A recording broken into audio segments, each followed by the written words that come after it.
Ryu, continuing the conversation about Haru and Natsu, the letters that haven't arrived. It was written by a very famous screenwriter in Japan called Sagako Hashida. She was also the one who wrote another very successful series called Oshin.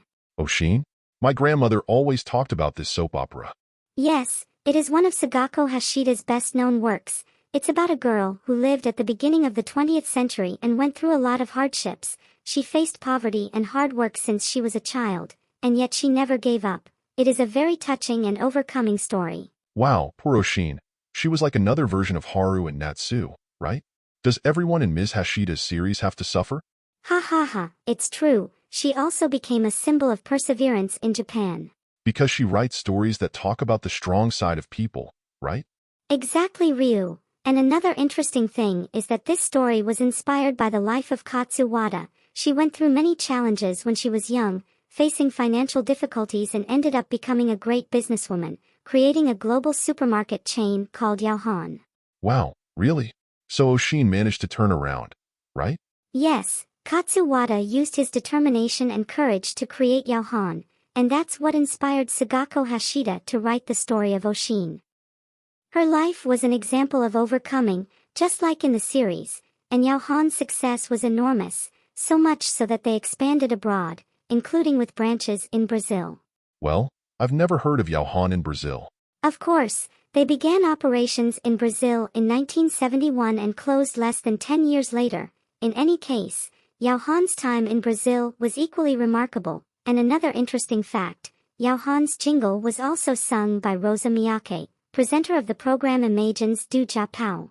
Rosa Miyake, wow. You told me about the other time she also sang Varig's famous jingle, right? Exactly. This jingle made reference to the character Urashima Taro. As we have already said, this shows how Rosa Miyake was loved by the Japanese Brazilian community and seen as a reference. So, both Varig and Yaohan saw it as a way to connect even more with the Japanese community in Brazil. Yes, Goro. We can see that the Japanese-Brazilian community, in the 60s and 70s, really revolved around Rosa Miyake and also Imagens do Japão. That's right, but things started to change in the 80s, with the emergence of a new trend, the home VCR, videocassette recorder, and that's how Oshin became popular among the community. What is a VCR? It was a device that people connected to their TV to record and watch programs on videotapes, which were the precursors to DVDs and streaming. Then the Japanese community began to bring recorded video tapes from Japan, which were passed from home to home. Wow, how cool. It was like a black market of Japanese films, right? Ha ha ha, something like that. There were informal rental stores for this type of content. Furthermore, people lent the tapes to each other, and it was a way of maintaining a connection with Japanese culture. So, summarizing everything we've talked about so far, the history of Japanese immigration to Brazil, which began in 1908, together with the formation of the Brazilian Japanese community. In 1970, the program Imagens do Japão was launched, presented by Rosa Miyake, coinciding with the time when Japanese families were beginning to achieve some financial stability.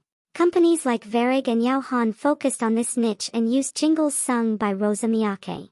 In the 1980s, the series Oshin, from same author of Haru and Natsu, began to circulate in the Japanese-Brazilian community, following the popularization of the revolutionary video cassette devices.